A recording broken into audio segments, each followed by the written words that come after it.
Rosemary Ndlovu was a relatively normal person growing up in South Africa. She joined the police force and worked her way up to become a sergeant. But unbeknownst to everyone, she had a gambling addiction and she was in deep water with loan sharks. In order to clear her debts, or possibly because she was just greedy, she took out dozens of life insurance policies on her family members, hiring hitmen to kill them, although she wasn't above murder herself.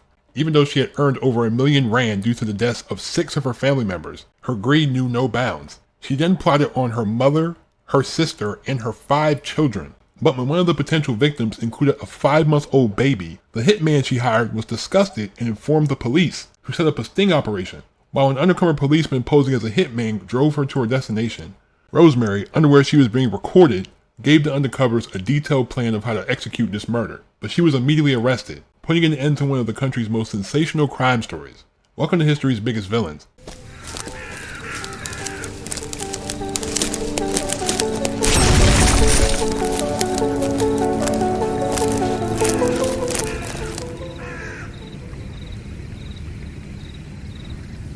Nomia Rosemary Ndlovu was born in 1978 in Mpumalanga, South Africa. She attended primary and high school there before going to Johannesburg to seek out bigger opportunities.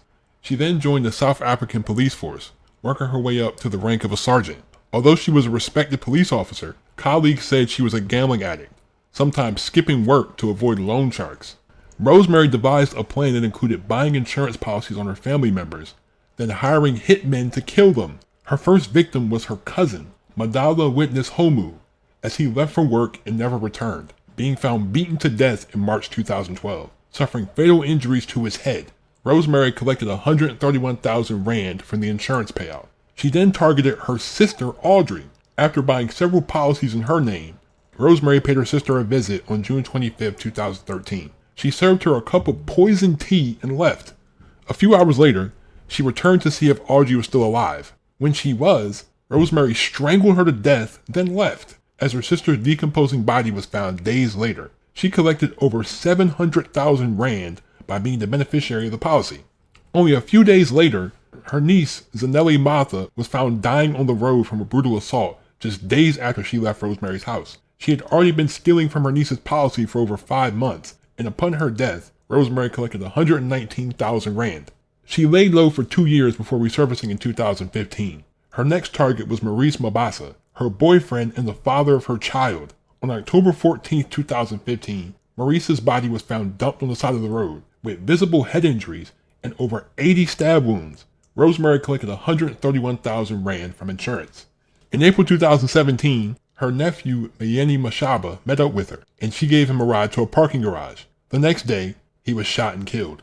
On January 22, 2018, Brilliant Mashigo, Audrey's son and Rosemary's nephew, confronted his aunt after discovering that she had taken his mom's insurance money. 2 days later, Brilliant was found dead with head injuries, as Rosemary later admitted in court that she had taken out multiple policies on him.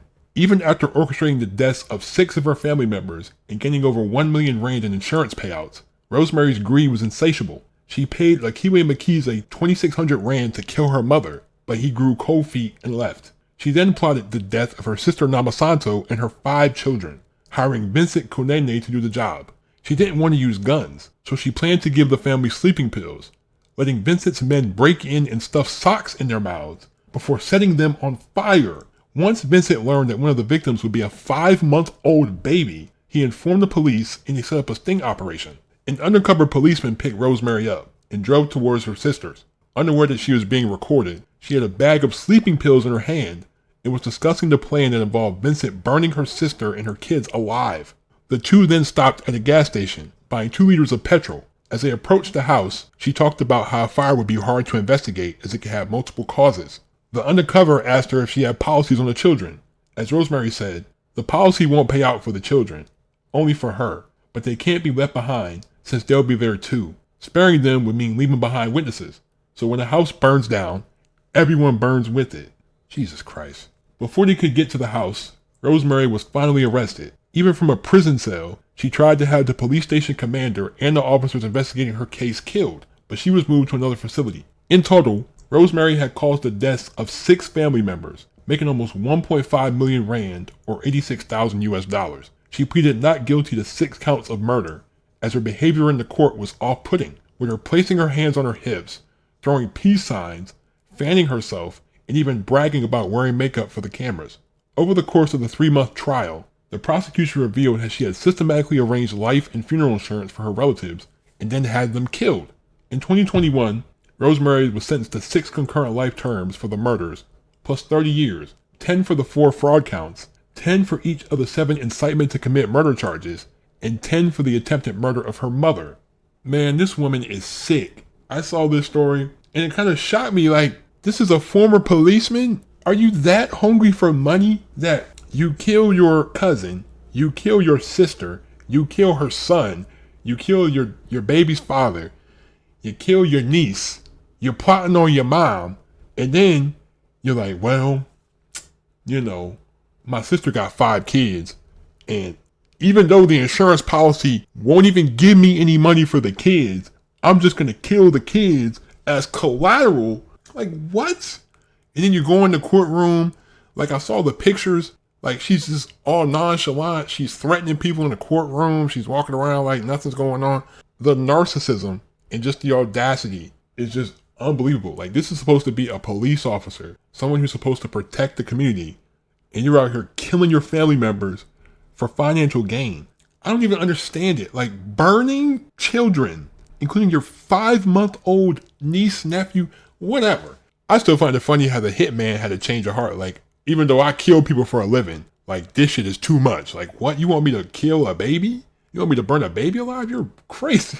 Like, I can kill a regular dude, but a baby's where I draw the line. I mean, I appreciate you for having some type of couth. Hopefully she continues to rot in jail. Thank you for watching. I know I haven't been on this channel in a long time. I finally got the urge to drop videos again on this channel. I'm back. But thank you. I really appreciate you guys for supporting my channel while I was going. Leave a like if you enjoyed. Check out my audio-only podcasts. They will be in the description. But thank you. Please be safe. Stay on the grind. Have a great day. I'm out. Peace.